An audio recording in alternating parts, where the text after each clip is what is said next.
Boker Tov les filles, j'espère que vous êtes en pleine forme. J'ai un peu la voix éraillée, sans doute l'émotion, ou la clim, ou les deux en même temps.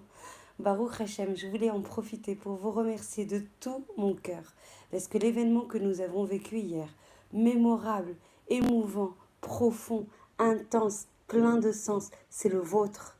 C'est vous qui l'avez constitué. C'est vous qui avez mis le tochen. C'est vous qui, avec votre enthousiasme, a permis, Baruch Hashem, vous avez toutes permis de rallier plus de 110 personnes. Et encore, on devait être 130 et il y a eu une vingtaine de désistements pour des raisons complètement justifiées. Et elles le sont toujours. On sait très bien que dans ce type en fait d'organisation, surtout à la veille des fêtes, on doit avoir ce type d'événement. Mais malgré tout, 110 personnes dans un temps si réduit, c'est votre résultat, c'est votre réussite, c'est votre ratson qu'Hachem a voulu valoriser en nous accompagnant pour permettre en fait de rassembler le maximum de femmes dans une organisation qui est toute nouvelle, Bezrat Hachem, en espérant que ce Yom Limoud, qui est extrêmement mashmaouti pour moi, puisqu'on met la Torah au centre de nos vies, puisqu'on met la Torah au-dessus de nos vies, puisqu'on met la Torah, puisqu'on met le Ratson, puisqu'on met le désir d'Akadosh Baruch Hu au-dessus de notre propre Ratson, au-dessus de notre propre fatigue, au-dessus de notre propre vie. Et c'est comme ça, c'est comme ça qu'on fera régner Akadosh Baruch Hu dans notre vie. C'est quand on s'annulera, nous, notre ratson pnimi, notre ratson intérieur, notre ratson personnel, et qu'on sera en train de proclamer la royauté d'Akadosh Baruch Hu. Alors là, la Géoula viendra. Et hier, c'était un avant-goût, une mise en bouche, comment dire, un teasing, comme on dit en marketing, de la Géoula. Des rabbinim en pleine adhésion, Baruch Hashem, hier par rapport au public que vous étiez, à vos interactions avec lui. Et il ne demande qu'à revenir. Donc Bezrat Hashem, avec votre aide, avec la diffusion, avec le partage que vous allez réaliser Bezrat Hashem, vers d'autres femmes, il faut rallier d'autres femmes. Si vous voulez en fait qu'on constitue une chaîne de femmes de plus en plus importante, de plus en plus en éclairage en fait, en lumière, en connexion avec la lumière d'Hachem, avec la connexion avec la Torah. Plus vous diffuserez, plus vous rallierez vous-même, plus vous serez vous-même représentant d'Akadosh Baruch Hu, ambassadrice de sa lumière et de sa Torah, plus vous rallierez d'autres femmes. Et plus on ralliera de femmes, plus la Géoula, plus le bien, comme dit le Rav Yoel Ben Arouche, qu'Hachem le bénisse, Bezrat Hachem, fera descendre, plus on fera descendre de la Elokout, du divin dans le monde, plus la lumière d'Hachem éclatera, plus la vérité éclatera, plus le mal disparaîtra. Vous imaginez quand, juste en ralliant chacune, quelques femmes, à chaque fois, un petit peu plus, qui elles-mêmes vont rallier des femmes, on va faire descendre le bien, la protection, la vérité, comment dire, la sérénité, la joie, la vitalité, les espoirs. On va faire descendre tout ça, Bezrat Hashem, dans le monde. Et donc, si la proportion de bien monte, ça veut dire que le mal va descendre. C'est aussi mécanique que ça. Des fois, il ne faut pas chercher midi à 14 heures. On veut la Géoula, on y aspire concrètement, on y aspire ardemment, on y aspire de tout notre cœur. Alors, action. Mettons-nous en action, chacune avec ses capacités. On doit contribuer. Ce Kéli de Kiboul, Bnot Meler, ça n'est qu'un Kéli. C'est un réceptacle en fait pour recevoir ce qu'Hachem veut nous envoyer. Et Baruch Hachem, il nous a envoyé des rabbinim déchaînés hier, déchaînés d'émotions, déchaînés de convictions, déchaînés comment dire, de sens, de novation, comment on dit de novation, d'innovation dans la Torah, des tfissot enfin novatrices. Et dans ce Inyan de Rosh Hashanah, enfin de la Etratchut. J'espère que vous avez profité, autant que moi, j'ai profité. Combien j'avais d'émotions, moi j'avais préparé des grands livrets Torah.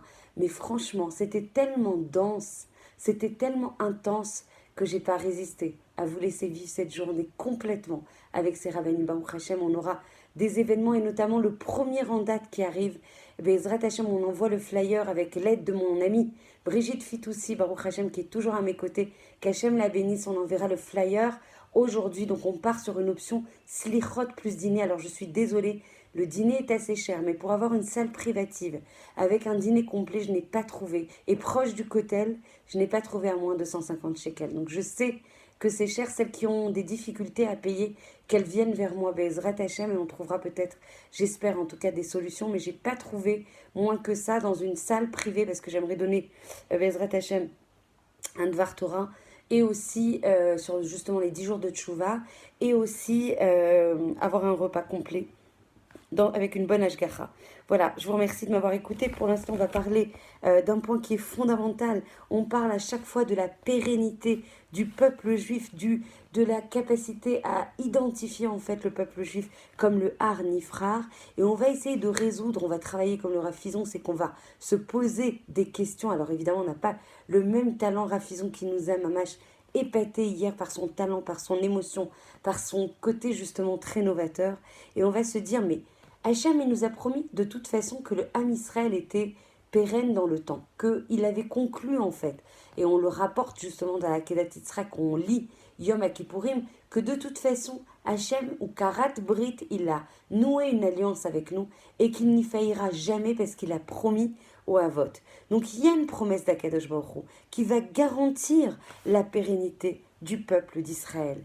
Malgré tout, malgré cette antinomie, le Rav Kook, Zecher Tzadik Vekadosh Livracha, va dire attention, attention à ne pas tomber dans le piège. Ce n'est pas parce qu'Hachem il a promis la pérennité du peuple juif que ça permet de nous dispenser de faire tout ce qui est en notre pouvoir. Et moi, je porte ça, Baruch Hashem, depuis que j'étudie la pensée du Rav Kook.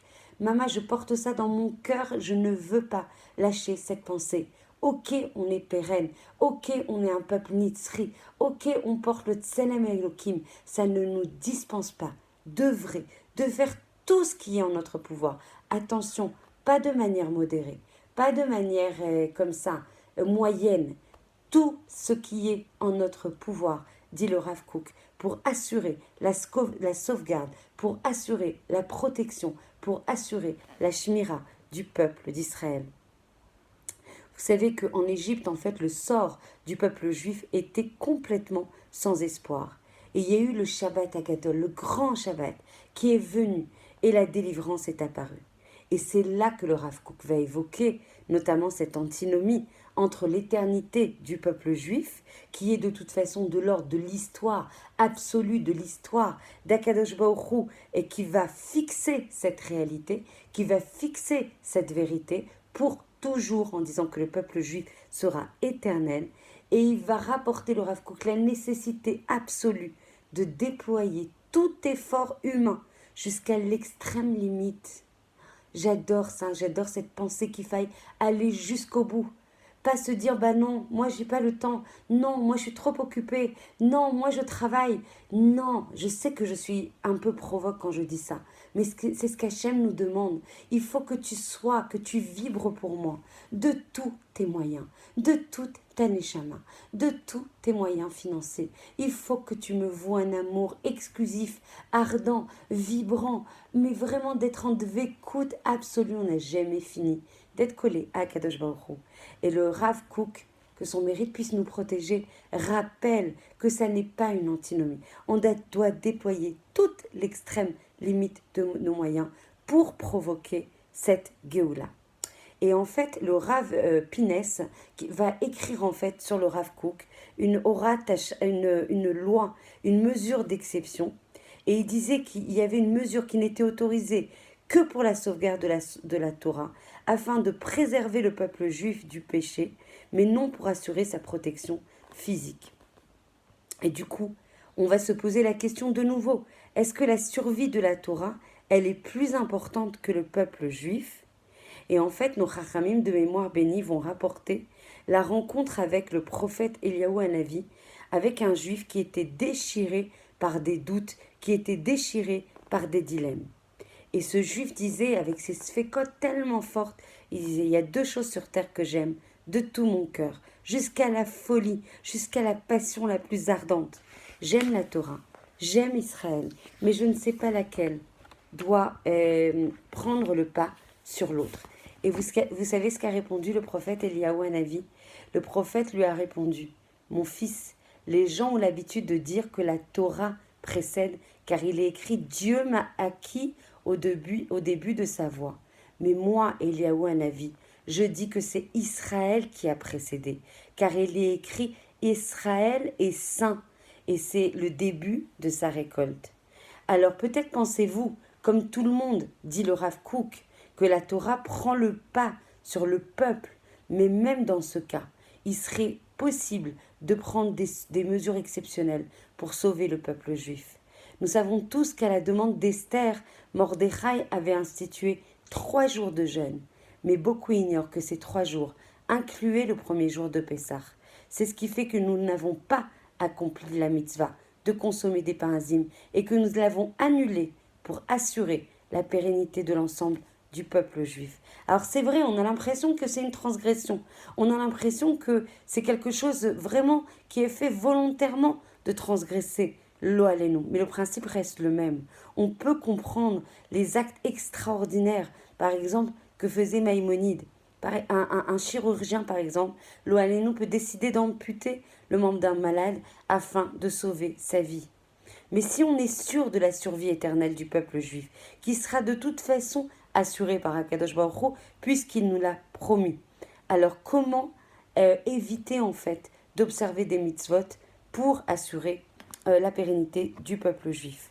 En fait, la survie éternelle du peuple juif nous est certes garantie par la promesse, mais comme l'ont mentionné nos sages, je vous ai répandu comme les 4 dimensions de l'espace, de même qu'il est impossible au monde de subsister sans ces points centraux, sans ces points cardinaux, de même il est impossible de subsister sans le peuple juif.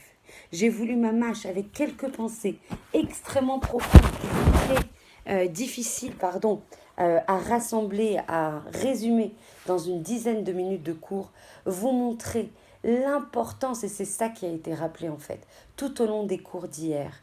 On va arriver à Rosh Hashanah avec le principe de klal qui doit prévaloir sur toute tchouva. Et encore une fois, ça n'est pas l'objectif Rosh Hashanah de la tchouva, c'est de proclamer la royauté d'Akadosh Baruch Hu, pour proclamer sa royauté et son unicité. Pour les Kabel, pour recevoir le Hol Malchut Shamaim, il faut absolument se présenter comme un klal. Un petit conseil extrêmement pragmatique pour celles qui ont des différends, pour celles qui ont des dissensions, pour celles qui peuvent garder encore de la rancune, de la rancœur par rapport à d'autres personnes. Vous savez à quel point les fautes qui sont ben adam les chavero sont extrêmement chamourotes. J'en ai les larmes aux yeux parce que plus j'étudie et plus je me dis, mon Dieu, mais comment il faut faire attention à chaque parole, à chaque virgule, à chaque intonation, à chaque geste. Mon Dieu, que c'est chamour. Mon Dieu, que c'est chamour. Je t'en supplie, Akadosh Baruch Hu, Tesaïa Otanu, Telave Otanu. Vraiment accompagne-nous pour jamais qu'on puisse blesser quelqu'un. Donne-nous ta siyata dishma et combien c'est compliqué. C'est complètement involontaire des fois, mais combien c'est grave de blesser une personne du Ham Israël. Il faut absolument ne pas attendre Kippour. Si vous passez en revue, faites un cheshbon nefesh. Voyez les personnes que vous auriez pu blesser, que vous avez pu blesser, et demandez Mechila, Slicha, Vekapara, Bezrat Hashem, que l'on puisse avoir l'accompagnement d'Akadosh Baruch Hu pour faire ce processus qui n'est pas simple, mais qui permet d'arriver Naki, et qu'Hachem en fait arrive justement à nous donner le moyen d'y arriver. Je vous embrasse très très fort. Je sais que je suis un peu fatiguée, le cours est vraiment du fond du cœur. Je ne sais pas s'il va sortir comme il faut, mais voilà, je vous demande toute indulgence et tolérance. Bezrat Hashem, on se revoit pour les slichot et un dîner haut en couleur, haut en achdout, haut en gdusha, et une tsaaka, un cri du fond du cœur dans cette fila que l'on fera tout ensemble. Je vous invite vraiment à diffuser cette initiative.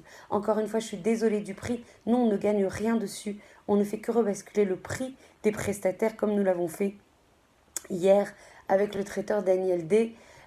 Donc, pour celles qui ont des difficultés, qui voudraient venir, mais qui n'ont pas la possibilité, on essaiera de voir si on peut récupérer des donations pour financer ces personnes et pour qu'elles puissent aussi participer à cette soirée. Voilà, ça se passera donc Bezrat Hashem au restaurant Kedma Kedma qui est évidemment avec une Ashkera, et la Méadrine, en haut des toits de Mamila pour rejoindre ensuite le Kotel et profiter en fait des bus de ramassage de tous les coins de Jérusalem et d'ailleurs si vous le souhaitez. Je vous embrasse très très fort.